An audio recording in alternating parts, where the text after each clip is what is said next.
অবসরপ্রাপ্ত শিক্ষককে ব্ল্যাকমেল করে 20 লক্ষ টাকা দাবির অভিযোগে থানায় মামলা। সরকার স্বীকৃতিপ্রাপ্ত এক সাংবাদিকের বিরুদ্ধে। এক অবসরপ্রাপ্ত শিক্ষককে ব্ল্যাকমেল করে জাল সার্টিফিকেট দিয়ে চাকুরি করার অভিযোগ এনে 20 লক্ষ টাকা দাবি সরকার স্বীকৃতিপ্রাপ্ত এক সাংবাদিকের। পরবর্তীতে থানায় মামলা ওই সাংবাদিকের বিরুদ্ধে। অভিযুক্ত সাংবাদিকের নাম সুব্রত ঘোষ। তিনি রাজ্যের প্রভাতী পত্রিকা, শান্তন পত্রিকার ঊনকোটি জেলার কৈলাস শহরের প্রতিনিধি।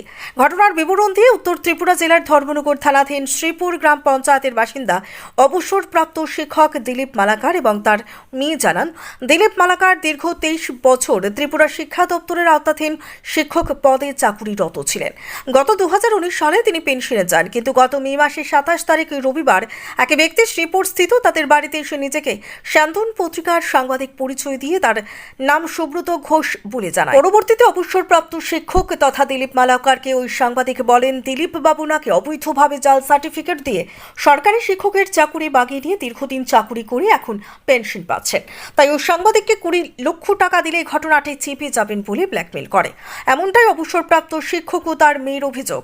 তখন অবসরপ্রাপ্ত শিক্ষক ঘটনাটি অস্বীকার করে প্রতিবাদ করলে সাংবাদিক রূপী ওই ব্যক্তি চলে যায় বলে অভিযোগ। পরবর্তীতে অবসরপ্রাপ্ত শিক্ষকের হোয়াটসঅ্যাপে বিভিন্নভাবে হুমকি সহ সিআইডি দিয়ে তদন্তের হুমকি দিতে থাকেন ওই সাংবাদিক।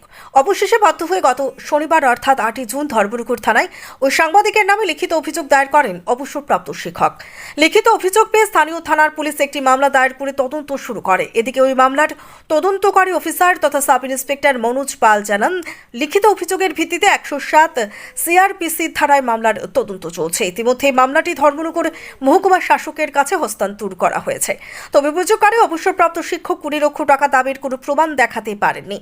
তবে বিভিন্নভাবে ওই শিক্ষককে উত্ত্যক্ত করছে ওই সাংবাদিক, যার প্রমাণ রয়েছে। এখন পুলিশি তদন্তেই ঘটনার আসল রহস্য উন্মোচন হবে বলে মনে করছেন শুভবুদ্ধি সম্পন্ন মহল।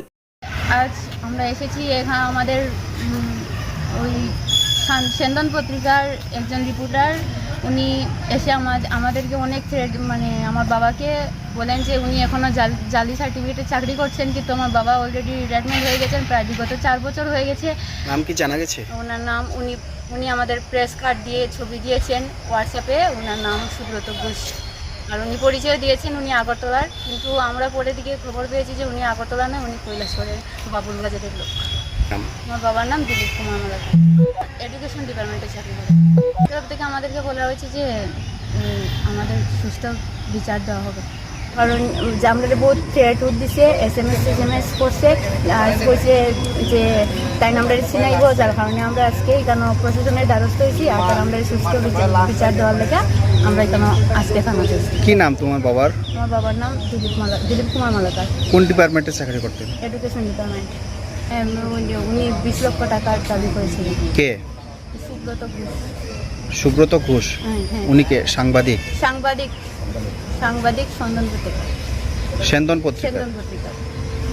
আর চাই প্রশাসন যাতে সুস্থ আমাদেরকে সুস্থ বিচার দেয়। ব্যুরো রিপোর্ট, সত্যের খোঁজে 24 ঘন্টা।